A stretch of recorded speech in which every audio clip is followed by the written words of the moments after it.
السلام عليكم ورحمة الله وبركاته. النهاردة هنعمل حلقة مختلفة. الحلقة النهاردة هتبقى كويسة جدا وبعنوان البروستد تشيكن بكل أسراره. بروستد تشيكن بكل أسراره. أول نجيب الفرخة المفروض تكون وزنها ما يتجاوز ال 1100 1200 مذبوحة ومتظبطة، يعني بتبقى بريشها في حدود 1800 1900. يبقى الفراخ تكون صغيره. اهم حاجه في البروستد الفراخ تكون صغيره زي ما قلنا كده، ما يتجاوزش وزنها 1100 1200. احنا طبعا نضفنا الفرخه كويس قوي، لكن هنبتدي نقطعها.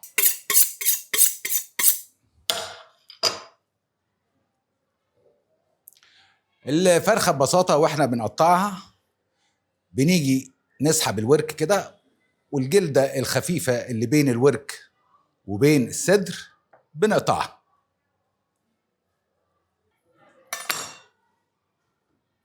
نقسم الفرخة نصين بالشكل ده، ونيجي كده نقطع الوركين مع بعض. طبعا الزيادات دي كلها بنتخلص منها.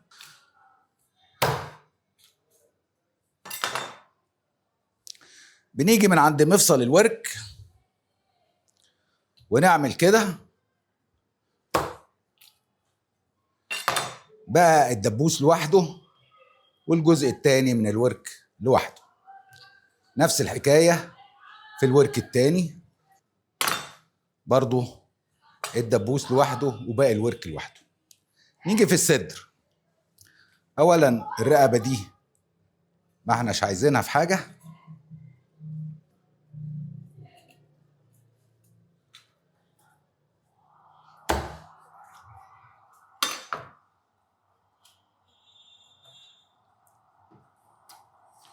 نيجي هنا كده نشق الظهر من فوق وكده فصلنا فصين الصدر عن بعض.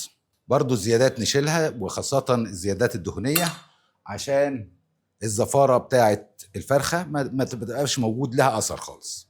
بقى الصدر برضو قطعتين، قطعة فيها الجناح والقطعة التانية ما فيهاش الجناح.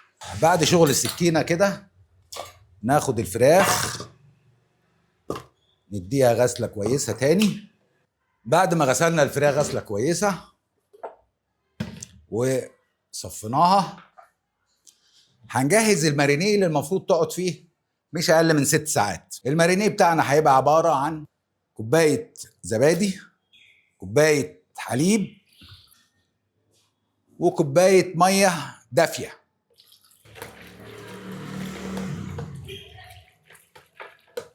التوابل بتاعتنا الملح معلقه كبيره، فلفل ابيض، لو ما فيش فلفل ابيض ممكن فلفل اسود،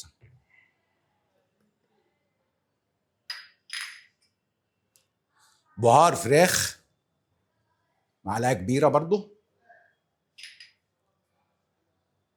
كزبره ناشفه معلقه كبيره، زعتر مفروم برضو معلقه كبيره. ده بقى حسب الرغبه. الشطه الحمراء اللي عايزها سبايسي قوي بيزود، واللي عايزها يعني نص نص كده. دي حوالي نص معلقه كبيره.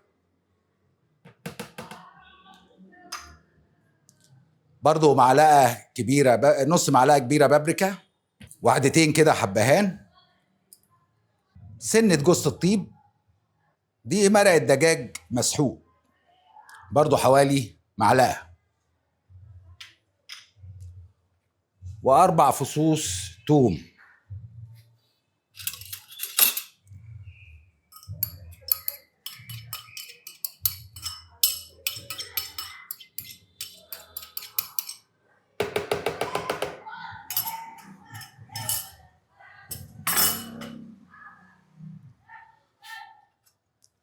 نخلط المخلوط ده كويس قوي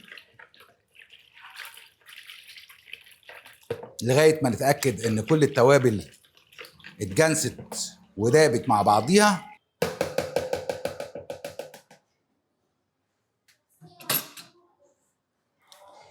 نبتدي ناخد قطع الفراخ ونتبلها، ندعكها دعكة كويسة كده في التتبيلة، ونغطيها غطا كويس،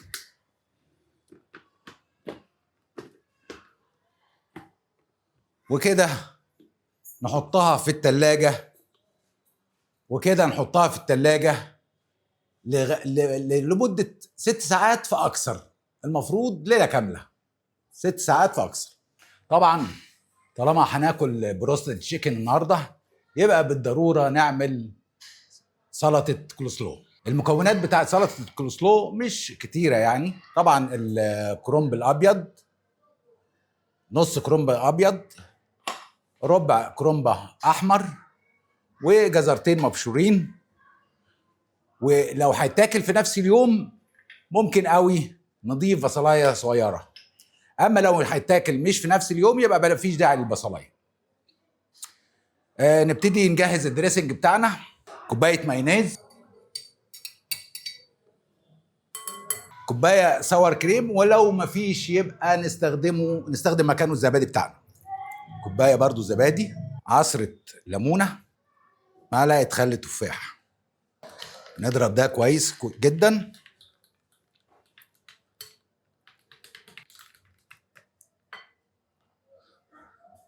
طبعا معلقه سكر، ولو ما في ويستحسن طبعا معلقه عسل ابيض.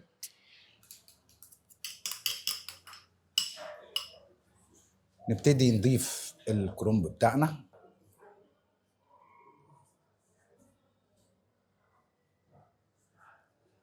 والبصلايه الصغيره. نبتدي دلوقتي نخلط الجميع مع بعض، بالابيض مع الكرنب الاحمر مع الجزرتين المبشورين كده، كله اتخلط ببعضه وبقى متجانس.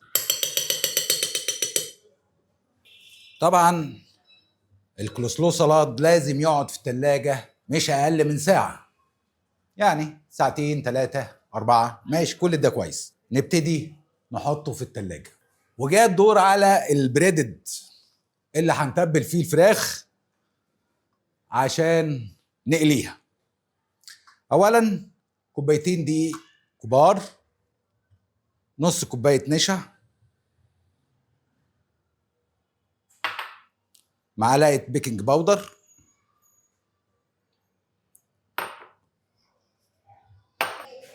ونحط كل التوابل، معلقه ملح اللي حطيناها في المارينيه تقريبا، معلقه فلفل ابيض، ولو مفيش يبقى فلفل اسود، بهار فراخ، بابريكا،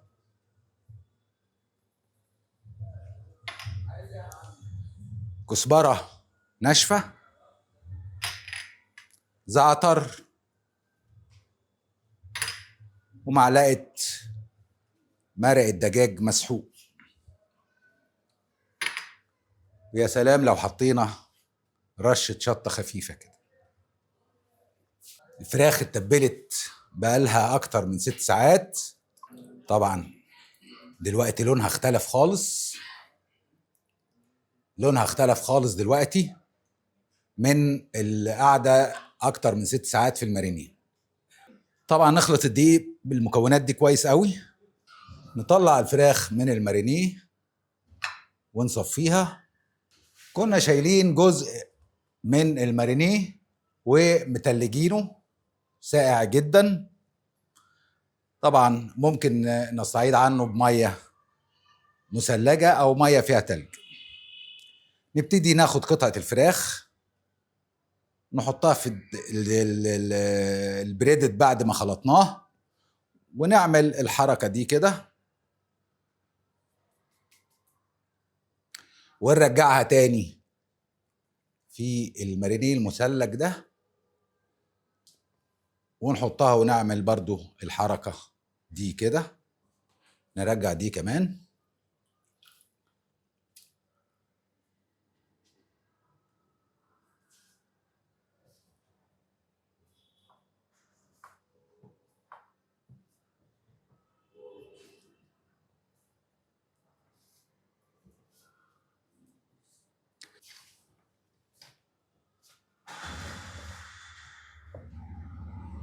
وبرضو ننفض ايدينا ببعضيها كده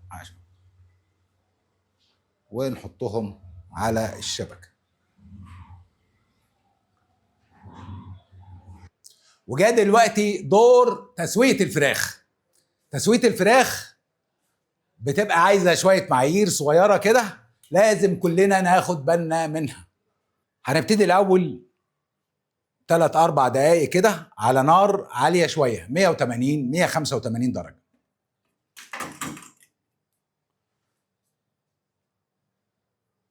نحط الفراخ بتاعتنا في الشبكة.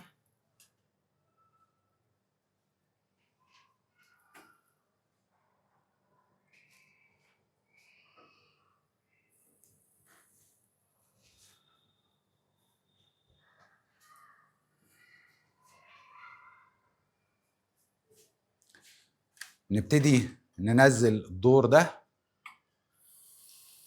هتقعد في الزيت الحامي ده لمدة 3 دقايق. بعد ال3 دقايق نبتدي نهدي النار بتاعتنا شوية على 160 لمدة من 10 ل 12 دقيقة. وبكده الفراخ استوت معانا.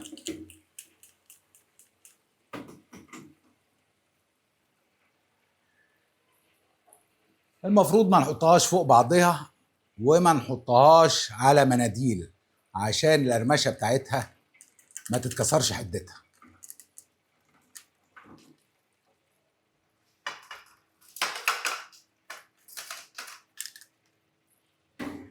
وبكده بعد ما خلصنا الفراخ هنعمل طبق مكرونة سباكيتي هو على الطريقة الإيطالية ولكن بروح مصرية.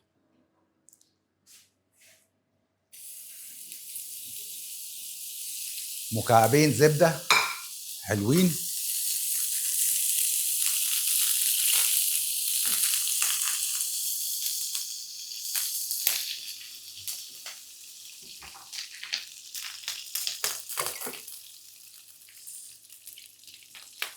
سنة زيت زيتون كده،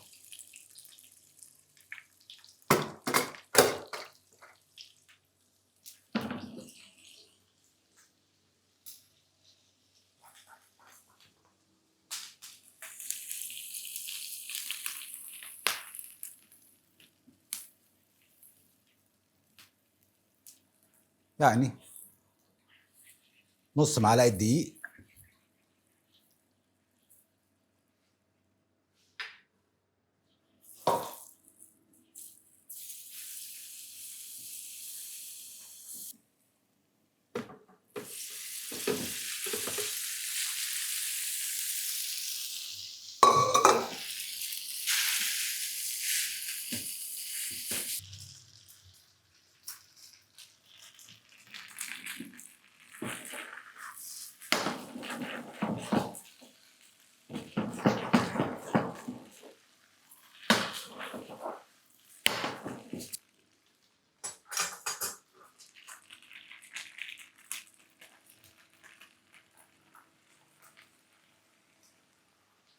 ربع كوباية لبن كده،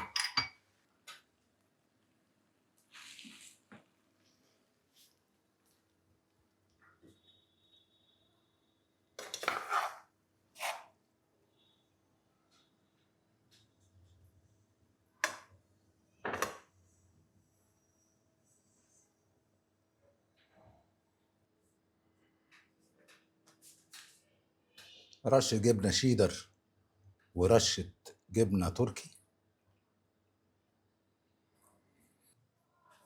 وبكده النهارده عملنا تشيكن بروستد مع طبق مكرونة ايطالي على الطريقة المصرية مع سلطة كولسلو. وما تنسوش تعملوا لايك وسبسكرايب وسلام.